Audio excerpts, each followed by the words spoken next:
direcionados a Deus, que trazem uma verdade, uma história bonita, um amor que o salmista tinha, né? Então ele se dedicava ali a dedilhar canções e cuidar das suas ovelhas no pasto e ao mesmo tempo escrever poemas para quem ele amava e contar nesses poemas os seus livramentos, todos os momentos que ele passou, né? Todas as aflições. Ele disse também num desses poemas aí em Salmos que ele passou pelo vale da sombra da morte, né? Aquele abismo junto com as ovelhinhas. E eu gostaria de começar hoje com vocês com o Salmo 1, que diz assim: Bem-aventurado o homem que não anda no conselho dos ímpios, não se detém no caminho dos pecadores, nem se assenta na roda dos escarnecedores. Antes tem o seu prazer na lei do Senhor, e na sua lei medita de dia e de noite. Ele é como uma árvore plantada junto à corrente de águas, que no devido tempo dá seu fruto, e cuja folhagem não murcha, e tudo quanto ele faz será bem sucedido. Então, essa palavra tão preciosa, né, tão verdadeira, poemas tão lindos que o salmista Davi já tinha um coração assim, né, tão abençoado, que a Bíblia diz que Deus considerava um homem segundo o coração dele, né, segundo o coração de Deus. Um homem sanguinário, porém era um homem bem visto pelos olhos de Deus, que Deus o amava, que separou para que ele fosse rei. E aqui nesse salmo ele fala sobre o justo, que é justificado, né? Aquele a quem Deus olha, tem misericórdia, aquele homem que a palavra de Deus afirma que aquele que me buscar me encontrará. Esse seria o justificado, aquele que se arrepende e se lança aos pés de Jesus, né? Como foi aquele soldado na cruz que no último momento ele falou: Senhor, tem misericórdia de mim.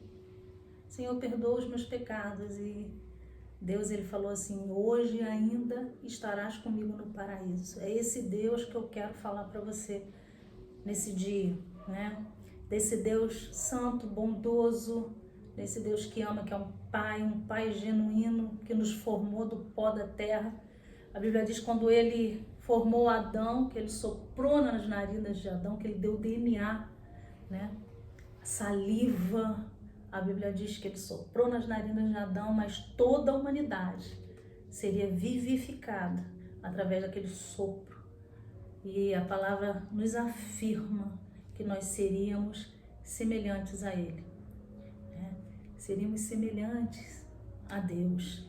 Deus, ele tem planos grandiosos para a tua vida, ele tem planos grandiosos para a tua casa, para a tua história. Você não nasceu do acaso. O Senhor já te conhecia antes da fundação do mundo, ele já tinha escrito a tua história. Você não foi do acaso, você não nasceu de uma aventura, você não nasceu de um erro, né, de uma confusão, mas Deus, ele já sabia o seu nome, o seu sobrenome, e ele escreveu uma história para você, não uma história de fracasso, não uma história de derrota. Na verdade, a gente costuma, no meio do caminho dessa vida, procurar atalhos, encruzilhadas, que não foram o Senhor que nos direcionou, né? Mas ele tem um caminho reto. Alguns dizem que ele escreve certo por linhas tortas ou tortas por linhas certas, mas ele é um Deus que não erra. Ele é justo, a sua justiça é como o sol do meio-dia.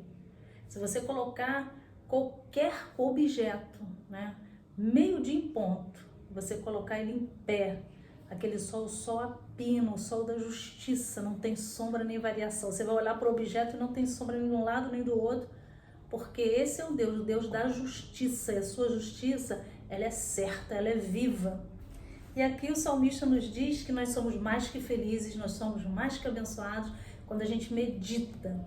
Eu li no dicionário que meditar é cantarolar, é decorar, é você falar repetidas vezes. Então, querido, essa palavra que santa, eficaz, justa, verdadeira, uma espada poderosa, uma arma, né? É uma arma que cura, que liberta, que tira todas as escamas. Nós não enxergávamos, mas através da palavra, o Senhor tirou todas as escamas e nos fez enxergar Conhecereis a verdade vos libertará, diz a palavra de Deus. E aqui o salmista Davi, num desses momentos, no campo, ou até mesmo lá no palácio, ele falou assim: se você meditar na palavra de Deus de dia e de noite, você será como uma árvore frondosa junto dos riachos. Se você vê qualquer árvore que é plantada junto das águas, dos riachos, é uma árvore frondosa que dá fruto, é uma árvore verdejante, uma árvore de raízes profundas. Então é isso que o Senhor quer junto com você. Ele quer que você seja firme, sabe? Que nenhum vento, nem variação venha atrasar a sua vida, atrasar a tua caminhada, impedir as suas conquistas. Ele quer que você alcance, que você venha colocar nos seus lábios palavras positivas, que você venha se posicionar, que você venha buscar aquilo que edifica, né? Colocar nos seus pensamentos coisas que vão te edificar, trazer à memória aquilo que pode te dar esperança. Afasta toda a confusão, sabe? Toda a nuvem negra, todo laço, todo embaraço, e se junta com aqueles que são os corajosos, né? Aqueles que são ousados. Busca pessoas que têm pensamento positivo, que são determinadas. Se junta com esses para você crescer, porque se você colocar uma maçã podre dentro de um cesto, ela vai apodrecer todo aquele cesto, né? Então a gente tem que fugir da aparência do mal e ser como essa árvore aqui, como o salmista diz, sabe? Ser alimentado, ser regado pela palavra de Deus, ter alicerce. Aqui mesmo, nessa palavra santa nos afirma que se o homem fizer a sua casa na areia, né, sem fundamentos, sem sabedoria, né, sem ali o alicerce, vai vir o vendaval, vai vir os dias difíceis, vai vir a enfermidade, vai vir a língua ferina, vai vir um mau juízo, e aquela casa, por não ter alicerce, por não ter fundamento, por não ter sido edificada, ela vai cair. Mas se você fizer a sua casa na rocha, firme, alicerçada, confiante, sabe, sem sombra, sem variação, sem dúvida no teu coração, confiante, olhando para o alto, determinado, assim aquela casa vai permanecer de pé, mesmo no temporal, mesmo no dia mau, mesmo quando for vir uma palavra de repreensão, mesmo quando vier o mau julgamento, as más falações, não, você vai continuar ali firme e determinado para alcançar a tua vitória. E ser uma árvore plantada junto aos ribeiros de água é você ficar firme, é você permanecer, sabe, sem olhar para trás, seguir em frente, olhar para o alvo, olhar para a cruz, para o sofrimento que Jesus teve na cruz do Calvário, pelo seu pecado, por nossos pecados, ele se fez maldição e nós somos gratos por tudo que ele fez, né? Um amor incondicional.